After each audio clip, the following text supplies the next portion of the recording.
Welcome back to Contest Prep University. Joe Klemczewski, Adam Atkinson, episode 3 in our series, Avoiding Burnout. We're going to transition over to food a little bit. And Adam, this could be like hours, right? You're talking to the guy who brought flexible dieting and macronutrient-based tracking to the industry for that exact reason. I know I, as a college student, 20 some years ago, 30, I don't know, starting my career 30 years ago now, just wanted some variety. And I was reading all the magazines. I was talking to other bodybuilders. It was, no, you got to eat chicken and rice and asparagus and all these things. Um, but at the same time, with flexibility and variety, there still has to be some structure if you have any desire to stay aligned to your health values or your long-term competitive goals. So again, I know it's a big topic, but when you talk about food variety to avoid burnout, where do you specifically look for that, and how do you like clients to apply it? Yeah. Well, first, we want to make sure they're hitting their macros, but also if you're just eating the same thing all the time, that can actually be a negative thing. You can start hammering the same enzymes to break down that food all the time. And eventually you can end up with less enzymes to break down that food. And then you end up with some kind of intolerance. So food rotation is generally a good idea. Now, granted, I've had clients who eat the same thing for 2 years straight, and that is just how they are geared. They're the very severe, like type A crowd, and just change of anything scares them. And I have very few people who are that way. And those are people who you really have to coax into a refeed and things of that nature. But I do like to, post recipes in our group on occasion. That's kind of my wife's forte. And those recipes keep things interesting for people. And sometimes it's just adding that one thing that makes your day to break up the monotony. I also presented to a mastermind group yesterday about dieting. And I remember one of the ladies saying, I am really wanting to be on a weight loss journey, but she said, I do not want to pull out a Weight Watchers book in a restaurant every day anymore. And I said, macro dieting might be perfect for you because everything's right in front of you versus you have to inconveniently pull out this book. But I could also see data tracking being monotonous. And if you're busy, and she's a high level business consultant, I said, you actually may want to consider a meal plan because you can have your day pretty structured. And maybe, in your business meetings, we have a variety of restaurants that you have a couple different go-to meals that keep you on your diet, and you can feel kind of safe there.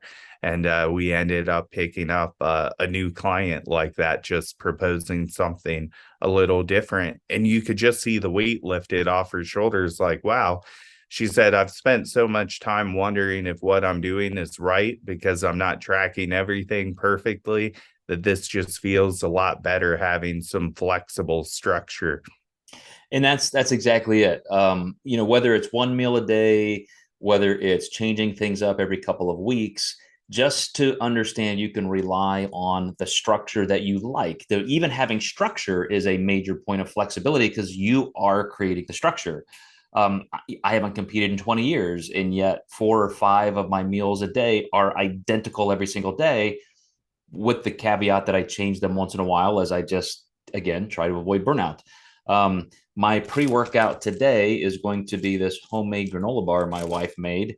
Usually it's something pretty routine, but within a scope of maybe for this kind of workout, I'll eat a granola bar. For this kind of workout, I'll have a couple Pop-Tarts. For this kind of workout, maybe I only have a couple gummy vitamins, just a little bit of sugar from that. But again, I'm playing to the context of what I need that day. And even in that repertoire of flexibility, there is still some pre-thought, and I've got those foods available to me. So I think that's incredibly well said on even your structure can have some flexibility, and your flexibility should have some type of structure. You should have already thought through some of that. So any final notes on the food side, Adam? Maybe a small rant. A lot of people get in a really bad spot where they see intuitive eating and they're like, I must try this. And a lot of times when you go that big of a different direction, you're just submitting and giving yourself permission to almost have an affair on your diet. It sounds enticing because it's different. And once you're in that world, it's not going to work out for you. It just seems exciting because it's different. I'm also seeing a major rise in what they call non-diet diet coaches. And so, first of all, what the hell are you even selling? Or Second of buying. all, these girls usually have just amazing physiques. So they're people who can eat intuitively. And, they were probably a high level pro who got their pro card very quickly because they had amazing genetics. Most people aren't going to be able to eat like you do. So, again, what are you even selling? And if you really are selling, you know, a program to somebody that teaches freedom, why do they need a coach then? So you're selling a service that people are not ready for.